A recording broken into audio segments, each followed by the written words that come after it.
SoFloRadio.com and SoFloTelevision.com.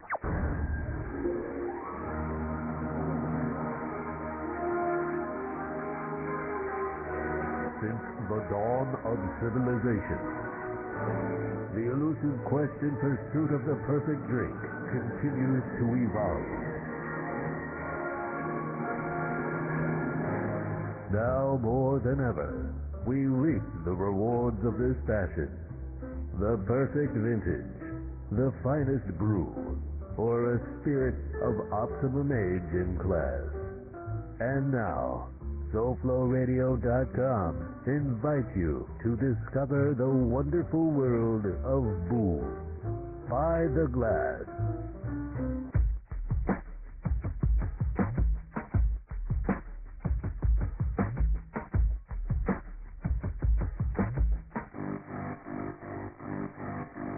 Hello, everyone, and welcome to By the Glass Show. I'm your host, Brett Hubbard, and I'm welcoming you to explore another wonderful edition of By the Glass Show. And here we are joined by my guest host, Jason. Hey, now. I've been down on the board. Yes, I am. And I'm very, very happy to have Mr. Johnathan Wakefield in the studio tonight. Thank you so much for coming down. Well, thanks very much for having me.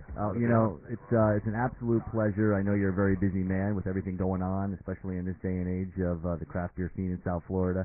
And you are making waves out there, and we're very excited because you're a very talented individual, and your reputation precedes you. Oh. You're talking to the microphone. That's I appreciate all that, and I really appreciate you guys having me out.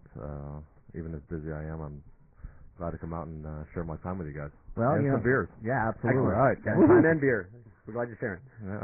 So, Johnathan is how would you describe yourself? I'm going to let you describe yourself as a brewer. Tall.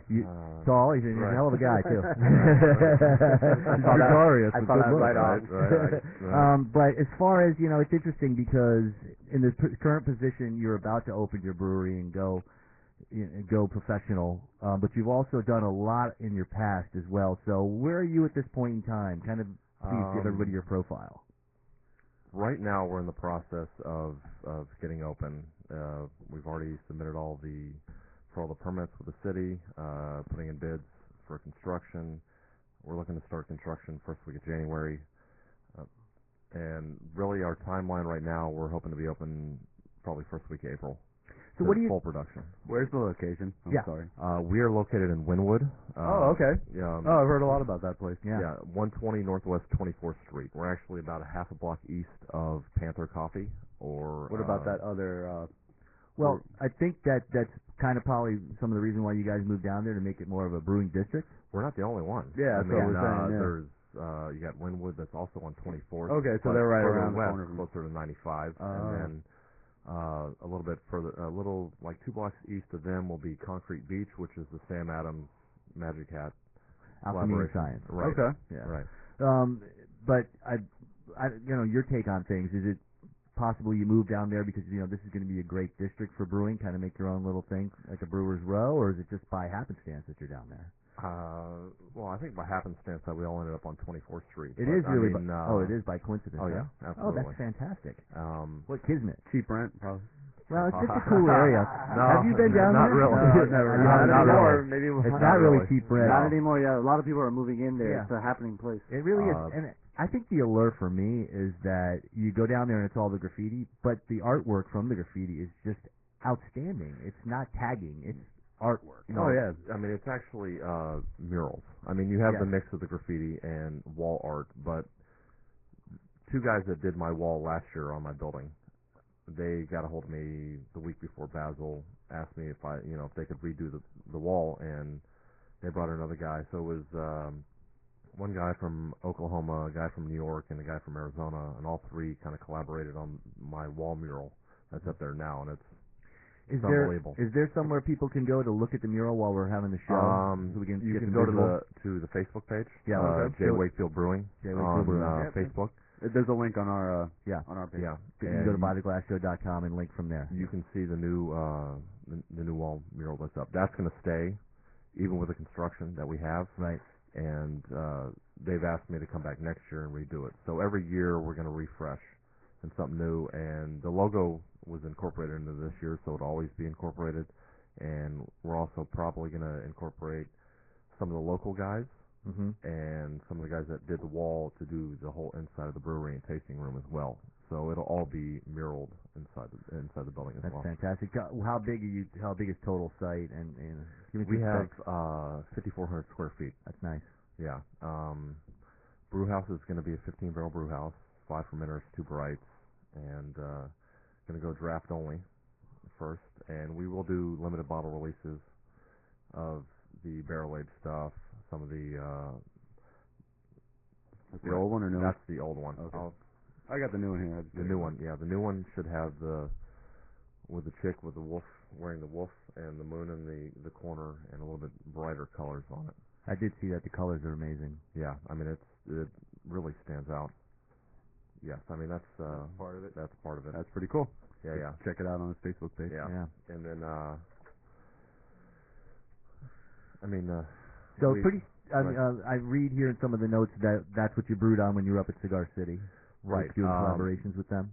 Joey Redner and Wayne and everybody up there was kind enough to let me come work up there for 3 months and work on the old brew house, which is their 15-barrel system. Right. And I trained under 2 of the brewers that are up there now, and then towards the end they let me brew my own beer, which was the Torpedo beer that I did before I left. That's fantastic. Yeah, I was going to say, the notes say, for 3 years, recipes were designed, fermented, and enjoyed by his friends and family. Finally came the day of reckoning when the small garage brewer was invited to Tampa, Florida. And how does it get to that point? Could you give everybody a little insight into kind of your rise to stardom? Because I think it's just fascinating. Basically, in the beginning, when Cigar City first opened in 2009, I was at every single bottle release that they had. I was a beer geek before I was a brewer. So I became good friends with Joey Redner, and he actually had come down to my house, I think, for the FSU game, and I had 2 beers on tap, and him and Justin Clark were drinking my beers, and then like a couple days later, they were getting ready to do the first annual Hunapoo Day, and he asked me if I would come up and brew on the pilot batch system, if I'd make some of my beers. So I went up and made a pineapple kolsch and made the dragon fruit, passion fruit Berliner for the first time. That was the first time that was really ever made. Wow. And those are some of your most famous beers. I know that you have the #1 world sour beer, which is Miami Madness.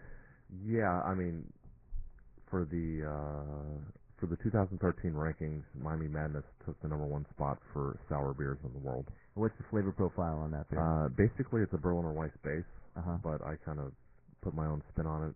It's definitely a lot more tart than a traditional, and then we add mango, guava, and passion fruit to it during the fermentation process, not in syrup form. Right. So for people at home, explain to them Berliner Weiss and just briefly and how it differs and how, its history as far as it's not really popular that much in Berlin anymore, but, right? And it used to be the Champagne of the North, as Napoleon quoted it. Right. Low alcohol beer, very effervescent, very highly carbonated, typically 50% Pilsner, 50% wheat, and then it is soured with lactobacillus.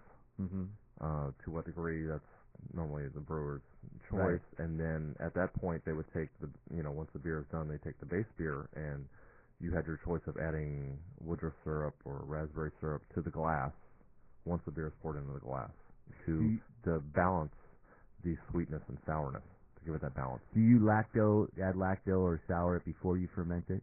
Yes. Okay. Yeah. Very interesting. Yeah. So, and then they're low alcohol. Does that have to do with the fact that the lacto has been added, or is it just that was me just keeping traditional low alcohol? Yes. They just kept them low because that's just kind of the way the style was created. Correct? Right. Yeah. Typically anywhere between 3 to 4% alcohol. Fantastic. And what made you? Obviously your taste and what you like. Do we have any water? Yeah, sure. You got some water? Yeah. Okay, yeah. I'll take one though, please, if you don't mind, Dio. Is that how you got into the whole, Berliner Weiss? That's obviously your claim to fame. But I also think that people shouldn't think that that's, your one-trick pony here. My pigeonhole. It's a pigeonhole, right? So talk to us a little bit about that, if you don't mind. About, the sours. It was really, it started with Hunapoo Day, and we tapped that dragon fruit, passion fruit, and I think it was the excitement spread the first time, the first cup that came out, and you had this magenta pink beer. Yeah. And people were like, "What is that?" And then I think they tapped through that keg in I think under 5 minutes. Wow. And it just steamrolled from there. We came back from Fruit in the Room, and then the preceding year, and then I started adding different fruits. I came up with Miami Madness. We also do a pina colada version. We do one with starfruit and kumquats. Apples that we get from Oregon they're called hidden rose apples that are a little bit different flavor profile. So I play with a lot of different fruits and flavors. How many experimental batches would you have to go through to get it right? You're dealing with a lot of different flavors. Does it piss you off when you try something that you tried maybe 2 or 3 times, and you're like, damn it, I'll do it again? Or do you just hit it the first time every time? As far as the Berliners goes, I've never really had too many experimental batches that I've been like, oh. You just nail them, huh, every time? Well, I mean, I kind of give credit because of before I brewed, I cooked.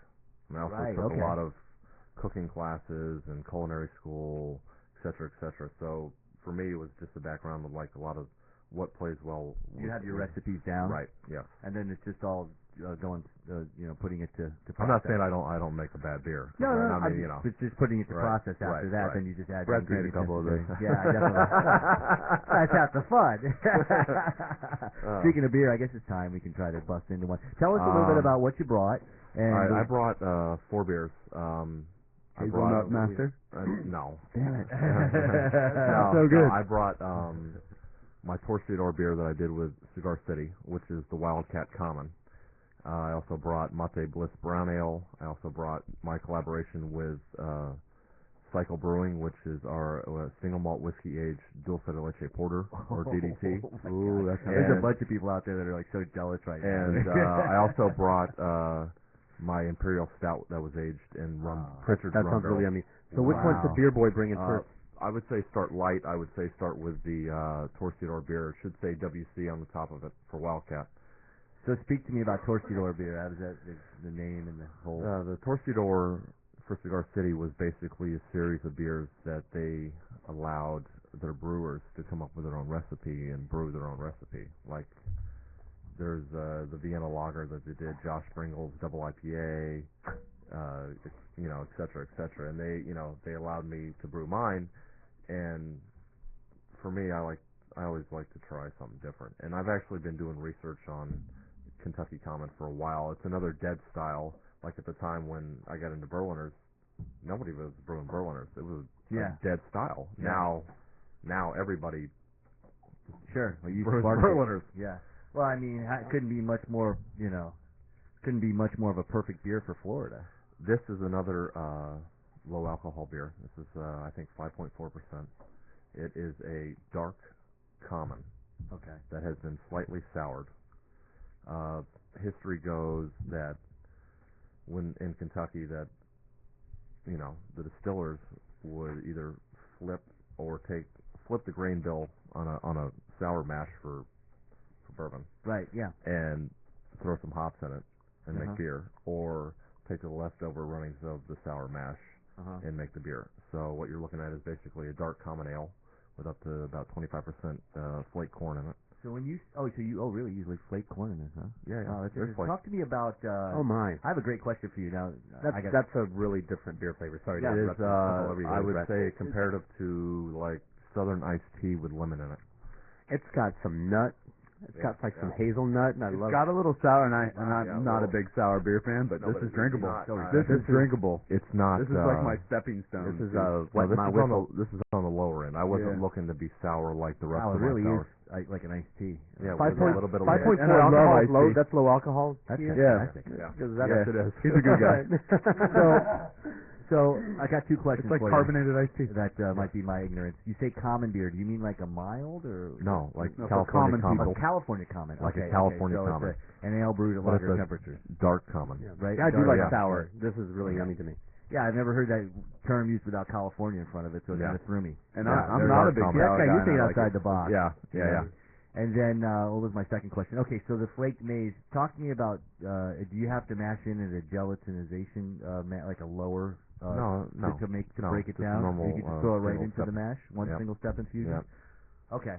Yeah. That's I mean, the lauder was a little slow, but it was all right. Oh, okay. Okay. Yeah, because I'm trying to, read about that, maize and rice and everything, and, lower stages. Up to a certain percentage. Up to a certain percentage. Okay. Right. And then you'll start running issues, so. So, I mean, is there a little bit of DMS perception because of that, or was that would that be something that you wouldn't have, that they wouldn't create that? And you said it's a light beer, but it's definitely, the color. It's beautiful. Right. It's just the texture you think is light. Yeah. Yeah, it's very easy to drink. Oh, it is. Yeah, it's definitely. Look at Jason. Jason wins. I'm right behind you. And again, I'm just not a sour beer fan, but it's really good. Absolutely. It's very easy to drink. Mm-hmm. Oh, yeah. I was happy with how it You turned got out. the world's #1 sour beer. Oh, yeah. Really? Coincidence? I Right. think not. Right. George is over here like, yeah, I think I like this. Yeah, it actually turned out pretty good. So, yeah, that's great. I mean, common. And so talk to me a little bit about the type of yeast that you would use, and then you would just add lactose to it after. Because being at Cigar City and doing the Torcedor beer, we had to go with their house yeast. Their house yeast. So I was very happy with, with them allowing me to brew this beer there and using their house yeast. And when you use the lacto and it adds the sourness, does it kind of cover up if there's a yeast flavor? I mean, you wouldn't want them to collide, kind of like sometimes yeast and hop collide. I'm not really familiar with sour, so no, not really. It's not blocking out. Typically, I'd like to use as clean and neutral of a yeast as I can so that you get. can taste Right. the lacto. Right. Okay. Yeah, that makes total sense. So that everything else will shine through. Talk to me about your malt bill on something like this. Caramel chocolate? Victory? Well, primarily pills with flake corn. And then, sorry, you did say that. I apologize. And then we added some roasted malts to obviously give it character and color. And also brown sugar. Oh, so you did add some brown sugar. Yeah. So was that to increase the overall alcohol content without increasing the body? Yeah, and throwing a little bit of, a little bit of rum character, a little bit of that backbone there that you're getting with this beer. So when you're pairing these types of beers, it must be fun to pair them with food, because I know acid kind of cuts out acid. Right. I mean, but the sours are perfect. I mean, in my mind, for a lot of seafood. That's what I was thinking. Yeah, especially down here. Oh, yeah. So Lots this is perfect of for Miami. Oh, In the summer with some seafood. Oh yeah, this is definitely a summer beer. I mean, fresh mahi, ceviche or oyster. Ceviche. No, the big clam. We actually, when I was in Tampa, and I had brewed some Berliners up there. This last time I was up there, we took a keg over to Cigar City's Brew Pub, and Chef Nikolai did a pairing with swordfish ceviche with the dragon fruit passion fruit Berliner, and it was amazing. Yeah, it works very well with seafood. Yeah, this is making me hungry. Yeah. For some seafood. Go get some. So there's a couple of things we can kind of touch on here: the crowd brewed and the crowd funding. Talk to me about, are they the same, one and the same? Are they different? How do they differ? And talk to me about your experience with that. I mean, you were very, very successful when it came to this. Yeah, I mean, it went way beyond whatever I imagined would happen. It was just, I thought it would take 45 days to hit my goal, and we hit my goal in a little under 48 hours. So, it's unbelievable. Yeah, they doubled their goal. I saw that, and I was like, whoa. We were following it. Yeah, me and some of my constituents, and every time we look at the phone again, right, we'd be like, oh, just went up $5-6 grand. It boop, just went up. I mean, ridiculous. Does it work the same way as Kickstarter, where there's exactly like incentives? Yeah, it was basically the same, just as any brewery did on Kickstarter. We had reward levels, basically incentives for, at the levels that you would jump in at as far as donations go. I hear something like you pledged $300, it was, and you got 285 of these. What was it? It was OG membership. The OG. Talk to me about that. I mean, that's cool. The OGs. That's basically our beer society, our reserve beer society. Those guys will be entitled to 6 to 8 bottles of limited release beers that we're going to do next year. And I think we did special, we're also doing a donor party for these guys, so we're going to make a donor beer, specifically for that party, and send them home with a bottle of that as well. And, but within those 6 to 8 beers, they'll get, a barrel-aged version of the Russian Imperial Stout. They'll get Miami Madness. They'll get dragon fruit, passion fruit, whatever else we deem to throw in that package. So it was, I mean, great as far as like trade bait would go. A lot of these guys, do that because of that purpose, and to drink them as well. I was just going to ask you about that. You look at beers like Pliny the Elder or Heady Topper, and they're just like trade bait, and they're just so limited. I mean, that's basically supply and demand. I mean, they're fantastic beers. Don't get me wrong, but if they were flooded the market, would they really be as? I mean, what's your opinion on that? I know it's kind of controversial. I went up to Vermont this year and went to the Alchemist, and that beer is amazing. I mean, I think standalone, whether it was hard to get or not, I mean, that beer to me would still be good. I mean, so no matter how much they make, I've had plenty of beers that are rare and people hold them hostage for trade, and then I've actually tried them and. It was like, okay. Like, everyone's got their own taste. I mean, absolutely. No, but so speaking of that, I have a bunch of beer at home. I have a refrigerator just for aging, vintage. Right. And some of your beers, I mean, you're going to make ones for vintage, but a lot of these Berliner Weissers, they're made to be drunk fresh, right? They can't really last, or are they? Oh, actually, does the sour hold it forever? It was funny that a guy that I know, and when I was first like homebrewing the sours. And I had bottled 750 milliliter bottles of them. He actually held on to one for like 3 years, and we tried it, and it was still great. I mean, the fruit obviously diminishes with time, but the sour does not, so it stays there. So the base was still great. Oh, the base is still great. Does it become more complex? I know that as well. Right, because some beers, that's why you want them to. Right, with the Brett and everything else, it gets more complex with time. No. I mean, it's still. I mean, is there an advantage to aging it as opposed to like an imperial stout or a barley wine? No, that you would. I don't believe so. Okay, it's still going to be good years later, but no. But okay, that's a very interesting concept.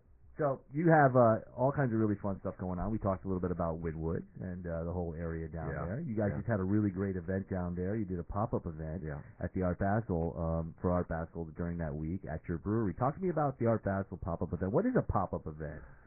Basically, during that week, you get pop-up art studios, you get pop-up restaurants, pop-up bars, all within that, that Wynwood block area. Mm-hmm. And we decided to get in on the action and do our own.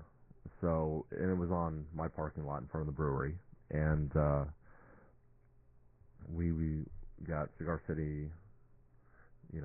They gave us some beers, and my buddy at Cycle brought down some beers, and then we had our own. I think we had almost 20 kegs of beer. Wow. There, and we started at 3 o'clock and had tapped out by 10:30. Everything was gone. We also had you set up like table, chairs, two tents with tables. We had I think 4 jockey boxes. Do you sell tickets or just a universal? I didn't do it. It was run through a catering company. Okay. So they ran the whole event. But it's basically just like any other affair that you would go up and buy a beer from. Right. Yeah. I donated the beer to them, and then they handled the whole thing. Interesting. So donation. I mean, going forward, you'd like to do any type of charitable events? Absolutely. I love charity events, and every time I can use someone else's beer to make money for charity, I try to do it. So talk to me about some of the stuff that you're into. I mean, really, anything that, anybody that, I mean, I think a good one would be the breast cancer awareness because of dragon fruit, passion fruit, and the color of the beer, exactly. Wow. Pink beer for breast cancer awareness. That's awesome. So, I think it would work very well for any of those charities. These beers are sessionable, Jason, so you can have a few. Oh, yeah, it's only 5%. I'll be all right. Well, some of them are only 3. And 3 and 4. So I'm reading ratings of his beer all the way from Norway and stuff. Oh yeah, I mean, it's just amazing. There's a good chunk of people in Sweden that have had my beers. Wow. Yeah, we got some following in Sweden. How come I haven't had one before? Well, it's because it hasn't gotten out. Talk to me about the Savorite Pig. You've had your beer up there? We brought 2 kegs to the. Okay, Pig. we did a show up there. Yeah. it's an interesting question, though. The reason you haven't had one before is because it's not out readily available just as of yet. Right, and we're not fully open.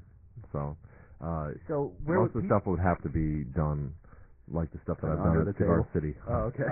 Well, but also you would either, I mean, as far as stuff that's bottled, it would be traded, but you would also be at at festivals where most people would try your beers, right? Or we're also going to have a tap room.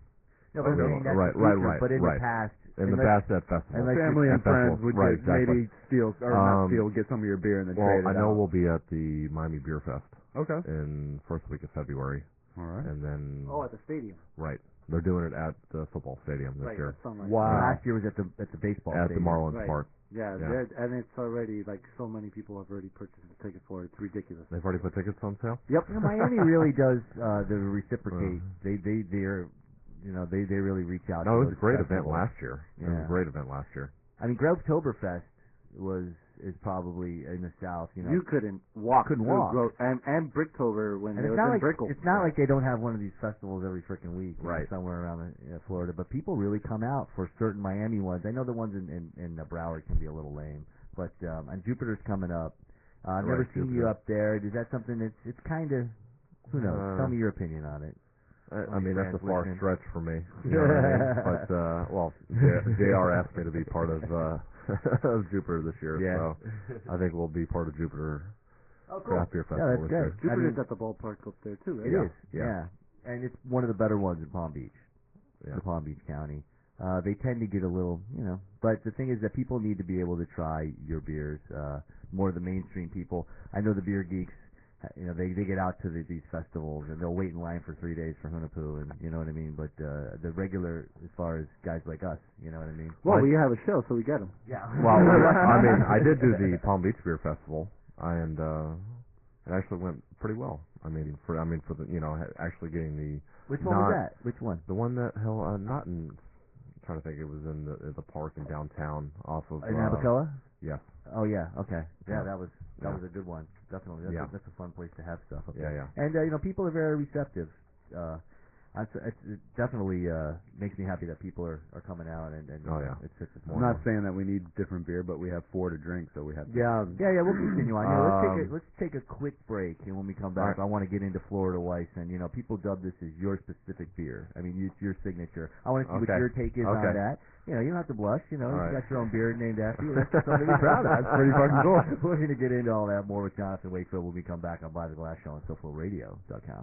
Put a team of professional consultants behind your home or business computer with Key Information Solutions, providing solutions to your internet and computing needs while keeping you on the cutting edge of technology, preventative maintenance and networking support, hardware and custom-built computers. Let Key Information Solutions be your personal tech staff for your home or office with affordable hourly, monthly, or annual rates to fit anyone's budget. Call Key Information Solutions now, 954-973-3374. That's 954-973-3374. Or visit keyinformation.com.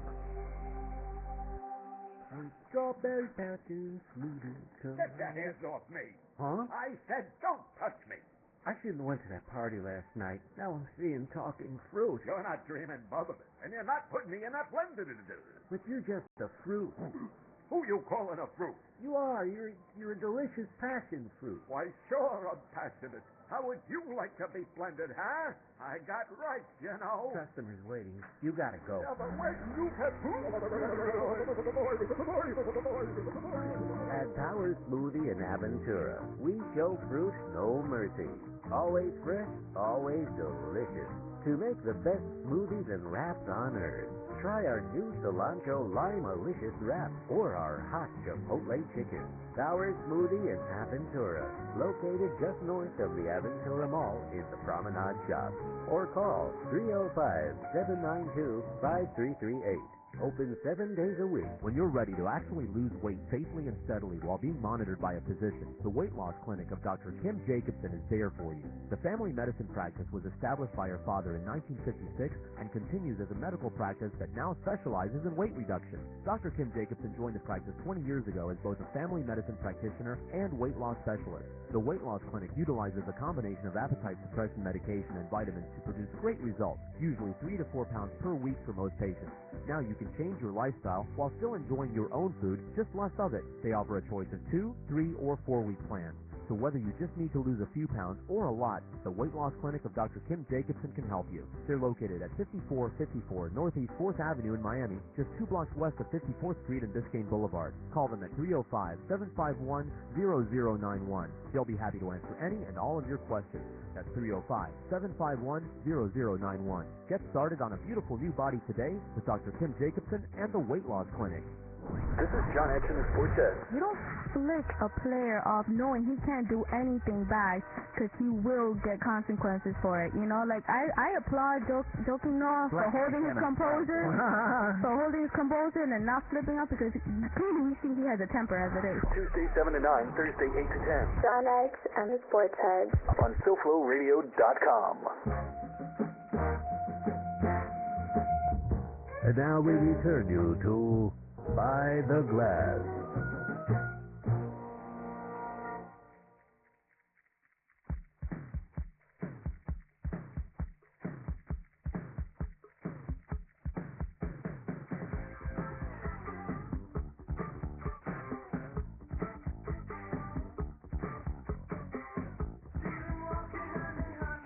Well, awesome. Welcome back to By the Glass Show. We're sitting here with Johnathan Wakefield, and we're having an amazing time. Very reserved guy, but has a lot of great information. You got to hear him off the air.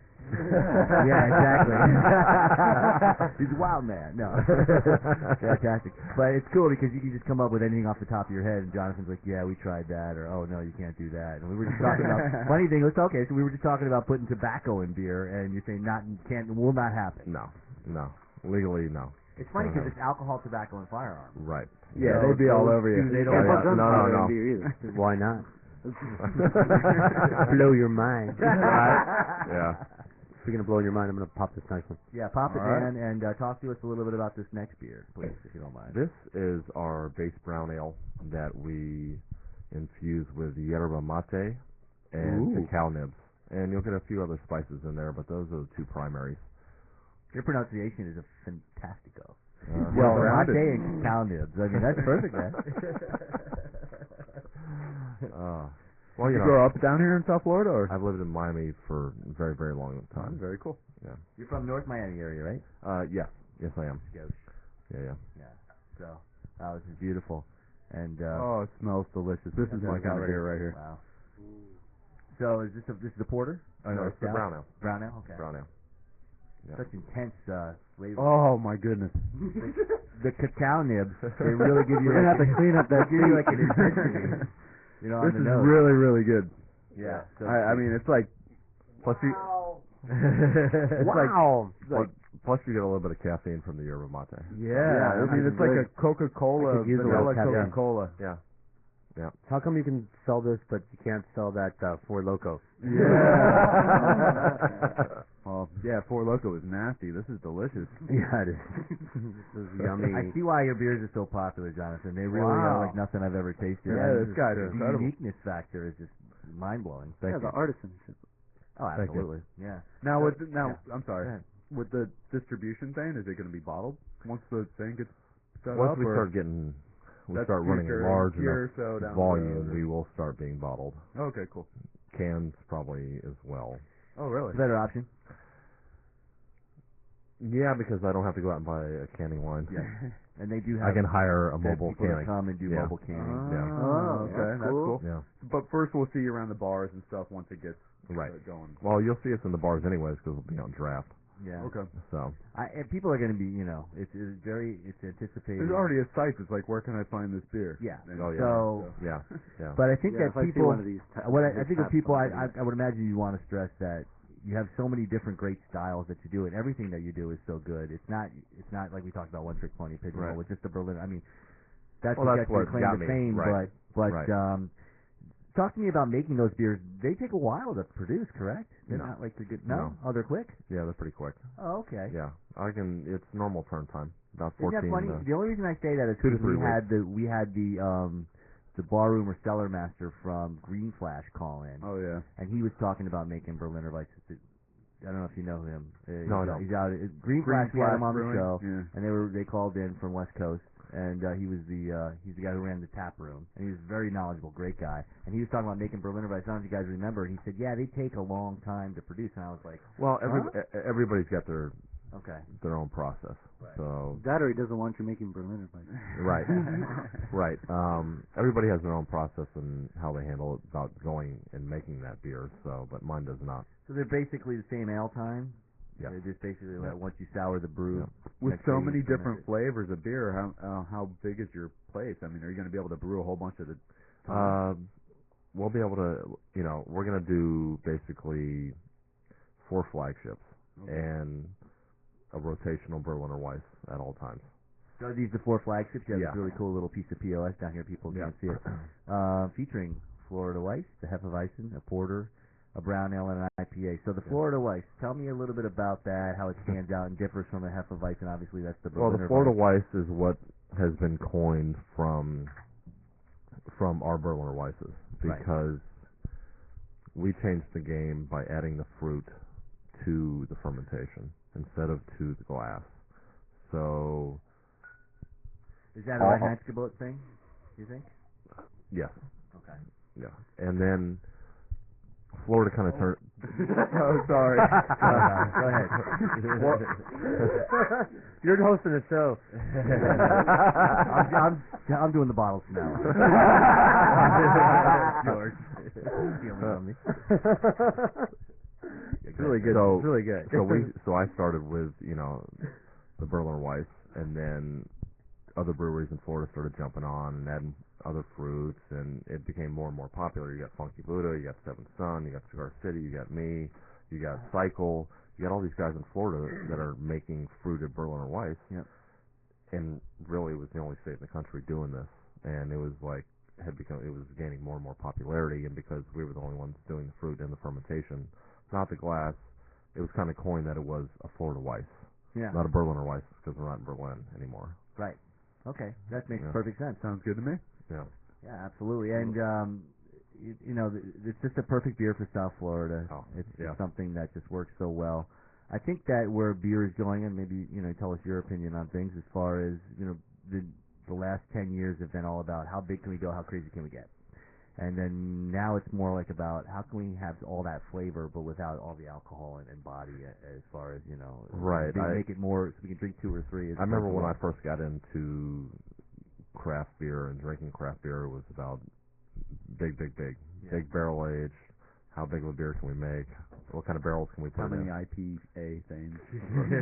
Right, IPAs, double IPAs, imperial IPAs. But I think it's flipped now, and I see a growth in session beers. Mm-hmm. And I appreciate that. Yeah, I mean, where you can go in and have, 2-3 beers and still go pick up the kids from school and drive them home and be okay. Yeah.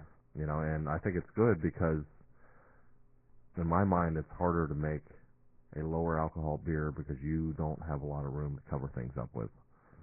So it's kind of interesting how we basically molding after Europe because let's face it, I sit there in England, they're drinking, bitters. And, they're like 2 and 3%.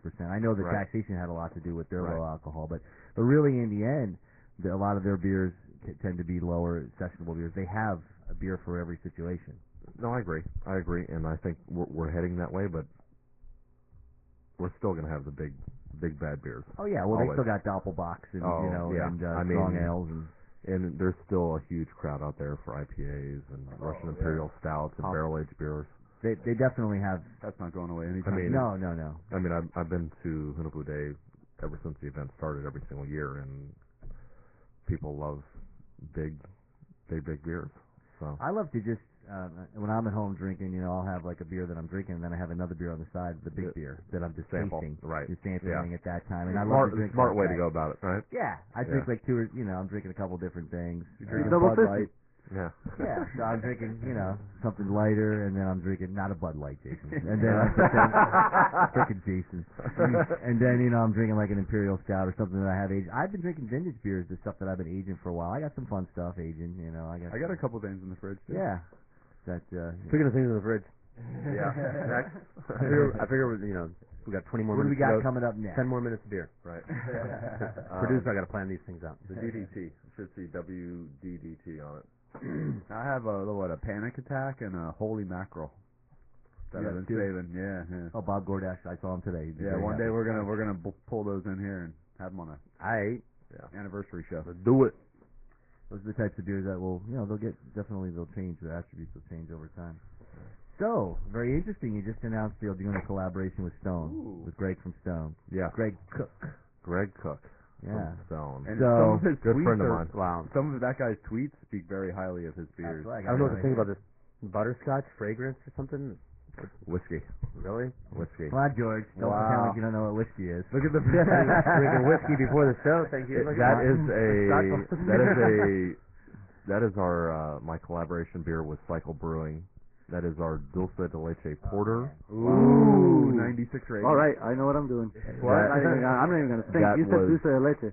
That was aged in single malt whiskey barrels. Oh my God, it smells The amazing. viscosity, I can see George pouring it. I mean, it looks a little thicker than Motor oil. I'll get you a little. Compared to motor oil before, guys. So we mentioned Cycle Brewing a couple times. Talk to me about them. They're up in Doug Dozark, great guy, great brewer. Wow. He had worked at Cigar City and obviously was brewing at his mom's restaurant, Peg's Cantina, and then they now opened in downtown St. Pete. They opened Cycle Brewing. Smells like dessert. It smells like a killer cake. beers. It smells like a Cuban house. Yeah. Oh my God, it smells like what my grandmother would give me every day as a kid. Wow. But not in beer form, Wow. of course. Whoa. So good. Probably my That's a sipping beer. probably my favorite porter. All right, I'm going in for Now, a is taste. this a robust porter on the upper scale? Well, that stays with you. Yes, it is. Because of the roasted malt characters. Yes, that it absolutely. Has. Yeah. And we did a 7-barrel batch. That's of like this. Utopias or something, right? No, not that high. Not that high. Yeah. But flavor characteristics can be. Wow. we did a 7-barrel batch of this and added, I think it was 120 pounds of dulce de leche. Yeah. Wow. To the beer. My kind of guy. You taste it. Yeah, it's good. Yeah, we have dulce de leche as a kid. We just get a Now, what spoon. is that? That's just the It's condensed condensed milk. Condensed milk that's basically been caramelized. Yeah, and cooked. and then you put it in like a pressure cooker kind of. Right, you those keep it sugars- in the can. Yeah, you keep it right in the Those can. sugars, do they not transfer over during the fermentation, or is Oh, that they do. secondary? Is They that do. secondary? Oh, they do. I mean, no, this was primary. You did it in the primary? Yeah. So they do, and I mean, it's still, because it's still milk sugars, it's still gonna leave A little bit behind sugar some body Yeah. as well. Yeah, it's fantastic. This is So, awesome. Wow. It's unique. I mean, it's great. Thank I've you. never experienced. This goes good with some what is it, Maria cookies? I think Cookies. that It'd be Yeah. great with cookies. Yes. Yeah. to me, this speaks to the concept we were just talking about. More flavor and lighter, because it could be the flavor intensity of a Russian Imperial Stout, Right. but it's not. You can Right. tell it's not as strong. It's a porter. Is there It has- coffee in there? No, No. I mean, I don't want No. to speak No, on Those are the but roasted toast. That's those the are roasted, malts. yeah. I mean, it's Roasted amazing malts the from the- flavors yeah, are very getting common in there. flavor. What you're going to get is coffee and chocolate from a roasted Yeah. malt. But flavor intensity is just as big as a Russian Imperial Stout, but it's not. It's a porter. Right. You know. I So you don't really. I think this one's 9%. Wow. Woo. Yeah. So that goes outside the. I mean, A little bit George's- outside. A little bit A little bit outside, but outside. it's definitely Right. unbelievable how and that speaks It's a a good lot Christmas beer. Oh, absolutely. Yes. Yeah. After Yeah. food. I mean, Dealing Yeah. with family. After a long, this is really good for like after a big dinner. Yeah. Have one of these. Yeah, dessert and beer. Go to Dessert sleep. beer. Yeah. It's very much a dessert beer and a digestivo. Oh, this is fantastic. It definitely puts you to sleep. It's a nice nightcap. We have the we're actually, Greg actually invited us out to do a collaboration with them at Stone in January, so we'll be heading out there to brew. I love Stone. He's always been one of my favorite IPAs.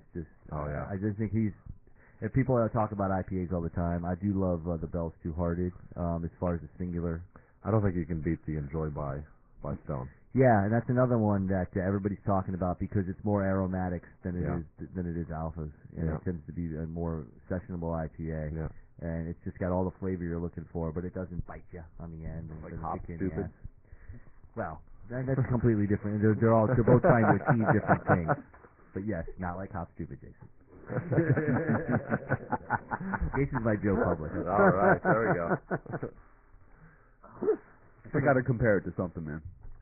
Oh, that's interesting. So you were talking about all the different brewers up at Cigar City and whatnot. I mean, did they how I'm kind of segue into it. I'm just interested. How does their operation run when you're up there brewing? They have like Wayne Wambles as their master brewer. And he kind of tells everybody what to do, and then you have all the little workers, and they're kind of doing their own thing. But well, I mean, they have their 30-barrel system, right? And they have the old brew house, the 15-barrel system.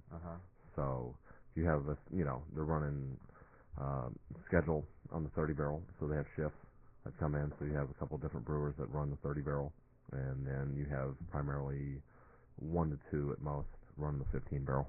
What are your feelings on the whole brew hub thing? Is it? I mean, people talk smack out there, but I mean, nobody really. I mean, I can't think of anybody who talks smack about Cigar City. They're untouchable. Oh no, they were great. They were. No, but they're going to like a brew hub thing to where people because they have a good problem. Yeah, they can't make enough beer fast enough. Yeah. So you're all about that type of thing. Yeah, I mean, they have to find an avenue to get the beer to the public. Yeah. So why not? It's very interesting. I love that they're the Puerto Rico production facility. Yeah. And then the high seas hopped on the high seas. They actually dry hopped the beer while it was transporting from Puerto Rico in the to container. America. Wow. In the container. Yeah, I actually watched the. Wait. Right, when they brought the container in for that first container of hopped on the high seas. It was pretty amazing. That's the kind of cool stuff that those Brewdog guys, they're always doing something crazy like that.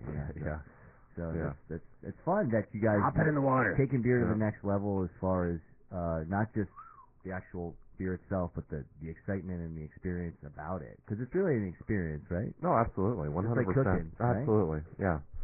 It's just like being in the kitchen. Yeah. 100%. It's funny because I like to cook and fool around. When I was a kid, I was like going through the refrigerator, just picking stuff out and seeing what I could make. Just experimenting with whatever. I agree. Taking like cream cheese and mustard and making like a pork sauce. You know what I mean? Just like, you know what I'm saying? Just like, I know. Make something crazy. So that's why I like to brew. My creation was jelly and lettuce. I'm actually going to do. My next one is I'm going to take that brown ale base and put plantains in it. Oh, yummy! I love plantains. Yeah. You're so crazy. Yeah. I can't wait. This is really Miami. These beers. Yeah. He is. That's what I'm all about, though. But it's nice to see. Could you do something with guava? I already do. Oh, I love guava. The Miami Madness has guava in it. And, okay. I've also done an IPA that had guava in it. I used a lot of mango, star fruit. I had to get the encyclopedia in Montana because they didn't believe that there was such a thing as mango. Oh. And then, and then I mentioned guava. And I offered to go back and get the G encyclopedia, and they said, no. I never heard of any of that stuff. It was in high school. The star fruit's pretty cool, too. They thought I was being a wise cracker, and I'll go, yeah. Actually, I did a collaboration. It was a 1-barrel batch at Brewer's Tasting Room in St. Petersburg with New Belgium. We did a starfruit saison. Oh, wow. Ooh. Yeah, it had 1 barrel and 60 pounds of fresh starfruit. Wow. Yeah. That's pretty cool. Yeah. So, and as far as being Florida fruits and that type of thing, is there somewhere that you specifically, get your fruit from? Is there pretty much all out of the Redlands. Okay. All out of the Redlands. Excellent. Yeah. Live there. Yeah. We had a guava tree. Yeah. Loquats. Tangerine. Got to stay local. Yeah, gotta stay local. Great. Yeah. Yeah, if you're gonna make a Miami beer, use Miami fruit. Well, and they're quite different, the way that they are. I know that the avocados down there they're like huge, but they're full of water, and they make like really interesting. That's probably the only. That's probably the only one I'm not like a huge fan of is the Florida avocado. I don't like avocado. I like the period. My wife's a huge fan of I like guacamole. the California one. Yeah. Well, they have more fat. Yeah. They're higher California is good for making guacamole, and the Florida one's good for making salads. Right. Would you ever be interested in just kind of like, I want to make a beer with this because I think I could make it be great, even though it's not something I'm thrilled about? I'd like that kind of inspire. Try avocado beer. I actually want to try Don't challenge this guy. a mame beer. Ooh, mame. Yes. Yeah. What's mame? It's a fruit that every Cuban makes into milkshakes. Yeah. It's phenomenal. And ice cream. Mame ice cream is very good too. Very good too. Yeah, you can find those. They have it frozen in the thing. Yeah. Yeah. I have that in my freezer right now. I mean, and I'm constantly doing my homework and trying to find a lot of South American fruits as well. So being in South Florida has really benefited you greatly as far as your inspiration. Oh, absolutely. I mean, the Latin community itself. Yeah, and you can taste it in these. They like beer. Great. Yeah. This literally tastes like me. This takes me back to being a kid. Yeah. I mean, I think it definitely. I think the beer community is growing at a very fast rate in Miami. I think we're a little behind the times, but I think in the end, catch up fast. I would hope to surpass Tampa. Oh, be the biggest beer. Don't worry about it. This is what the Malta Tampa's beer a little should bitch. taste like. That beer, if Malta was beer, this is what I think it would taste like. It should taste like. Right. We were saying that George is such a big fan of Malta. I'm like, somebody should make like a beer that's like a Malta but has alcohol. And this isn't Malta far off. I mean, the Cubans would love it. I mean, I think that everybody would catch on to it. I think everybody in my family would love this. Yeah. There's not one person I can probably get their hands away. And the thing about all these beers that we've been tasting is like they taste like nothing else. Yeah, we've drink a lot of beer on this show. Right. And they're good. Good. And that's the interesting thing, I think, and when you go to like GABF or people that are doing, BJCP, people tend to brew to style, and that's how they judge people. We had your beer is so. We brewed beer at Cigar City, Berliners, and sent them to GABF for an event during the week called What the Funk. Nice. And WTF, and it was hosted by Crooked Stave. Yeah. Those guys are up in Tampa? No, those guys are in Colorado. They're out in Denver. Crooked Stave? Yeah, great guys, and make some killer beers, great sour beers. I think we took. I mean, people had nothing but good things to say about the two Florida whites we sent out there. We sent out Dragon Fruit, Passion Fruit, and Miami Madness, and I wasn't able to make it because of working. Yeah. And the guys that I sent out were sending me pictures, and I think we had the longest lines of anybody all night. And I mean, I believe we were in the same house as Hill Farmstead, Cigar City, Crooked Stave. That's great. A lot of big names, huge names. Do you think people in Colorado are going, what the hell's going on in Florida? Yes. I do now. Yeah. What's in the water down there? Yeah. I mean, what are they doing? It's kind of like, after the party, but, we took our time to show up, but, here we are. But we're not show up to the party, we steal the party. That's the problem. Yeah. We'll make our own niche, just like the West Coast guys had their IPAs. We'll make our own niche, that's for sure. All right. It's unbelievable. We got one more, right? One more. Yeah, one more. We're here with Johnathan Wakefield of J. Wakefield Brewing, and it's very cool to. He's a great guy. Yeah, no, absolutely. And what does the J stand for? I'm just kidding. I do have a serious question though. Do you have to own a Ferrari to have the Ferrari shirt? Actually, someone brought me this. No, I don't have a Ferrari. But in your girls think you do. I mean, I know you're married. You're wedding right?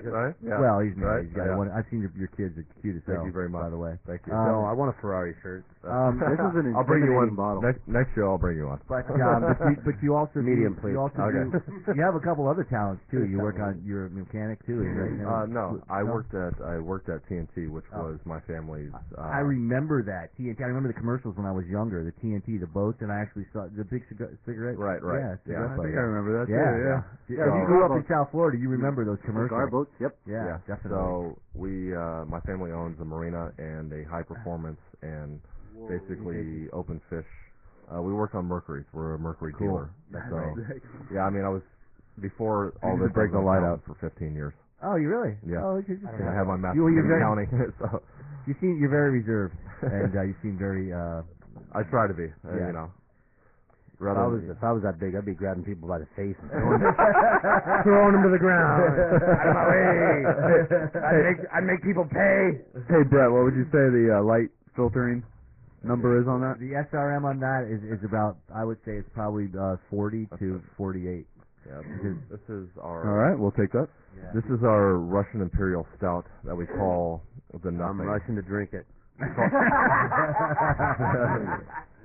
The Nothing. Why do you call it the Nothing? Is it named after Nine Inch Nails? Because you can't see through it. Inspiration from the Never-Ending Story. Oh, okay. Cool. I love the that. 80s movie. If you remember. Absolutely. If you remember the Nothing. Well. Yeah. Not the wolf. That was the thing that was eating. Right. The ominous. Yeah. Black presence that was eating the world. Right. I do remember that. I remember the dog that they rode. Yeah. The little fluffy dog. I remember the rock fighter. Falcor. Falcor the dog. Yes. Excellent. Yeah. Very cool. Oh wow. Unique as well. This is aged in rum barrels. The song was done by Wow. Mal from Kajagoogoo. For more facts on the Neverending Story, consult Wikipedia. You actually taste a little bit of the rum. Yeah, You do. yeah. No, it's exceptional. But Is there- where do you get your? I mean, do you have any favorite rum producers down here? We just had some great rum. I mean, on the show. I would love to. No, actually, this rum barrel came from Pritchard's out of Tennessee. Pritchard's in Tennessee. Yeah, We have some. I'm just saying, we have some rum that we taste on the show. I've that talked we to love. the guy from Miami Club Rum. I mean, when he started getting his Atlantico. barrels. We love Atlantico. Have you Really? ever heard- Yeah. Their rum barrels. Yeah. Boy, they do everything in a They're Solera. nice people. Where are they out of? They actually produce the rum off of in the Bahamas or basically offshore. They won't tell us exactly where, but they put it they produce it in the United States. So they have a Solera method with all their large barrels. So they'll make a cane wash and they'll make a molasses wash, and then they take each of those and they blend them. Then they put them into Solera once they're blended, and then from the Solera method they go into barreliques, each one, and then they take those. Take from the oldest and keep putting down from the newest and keep replacing. Right, and then they'll go from that into they'll put from some molasses and some cane into the barrelique, the small barrel, and they'll age that together. Wow. Those two together Their rum is after 2 years, and they'll put it in there for another 2 years. So I need some of those barrels. Yep. Those little barreliques, they have the most intense flavor. You can get a 750 of the Atlantico for like $35, and it's that's pretty worth cheap. every penny. Yeah, it's the best rum. Really I mean, I was never a big rum fan until we started doing That this one show. converted. I got some Papa's Pilar though too though. But we're gonna have Papa's Pilar on the show next week. stuff. Next week's gonna be the By the Glass show Christmas party, and I'll have Papa's yeah. Pilar on, and we're gonna good rum too. So we're gonna be making some, we gave you a couple making places some, to check out. some drinks with them, but also too the Diplomatico. Yes, that was that was just us. That was a lot of fun. Yeah. Some really great stuff, and living in South Florida, we do have the the ability to get our hands on some really great, inexpensive stuff that doesn't cost a lot, but is worth so much more. It's funny because cognacs will cost you hundreds and hundreds of dollars, but rum is we had rum that's better than cognac. Now when you get those barrels, you just call them up and say, "Hey, you guys got any barrels?" Normally you have to go. I mean, you can, but normally you have to buy through a barrel broker. Because they're not just giving up those. So barrels. we're coming to the end of the show here. I want to say as we enjoy all these wonderful, incredible beers from Johnathan Wakefield Brewing, J. Wakefield Brewing, we do so responsibly. Do not drink and drive. Do not drink under 21. Do not overconsume. If you're pregnant, wait the 9 months. The kid will thank you. And please always get home safe and enjoy all products responsibly so that we can come back and drink them again. And we want to see you every Thursday at 6 on SoFlo Radio and BuyTheGlassShow.com. And what the best thing about this is you can go to BuyTheGlassShow.com, and Johnathan Wakefield's show will be archived right there for you to listen to or share with your friends from all the great things coming out from Johnathan. Going into the future, Johnathan, is there anything you want to say to the people out there as far as what they need to, looking for? Yeah, keep an eye out on our. We just put up a website, jwakefieldbrewing.com, and also keep an eye out on our Twitter and Facebook, and come check us out when we're open in April. And you will have distribution soon. Oh, Gold yeah. Coast Beverage. Let's shout it out. Woo! Absolutely. And you're going to be just everywhere. So all the best. Can't wait. Yeah, can't wait to get out into all the best beer bars out there, and definitely. And you're an absolute pleasure, my friend. Hey, thanks for having me. I really appreciate it, guys. Thank you very much. Some of the best beer I've ever tried in my life. Your reputation precedes you, and you live up to it. Thank you. So, my mom didn't wait the 9 months. You can tell, George. Yeah. I'll let you know. Thank you, Ed Roberts. We love you. We miss you, Ed, and we wish you were here. Definitely. Everybody have a wonderful evening out there and a wonderful Christmas. We'll see you next week for our Christmas party. We're going to have some hot... Yeah, absolutely. Everything. Fantastic. All right, have a good night. Broadcasting from the heart of downtown Hollywood. This is SoFloRadio.com.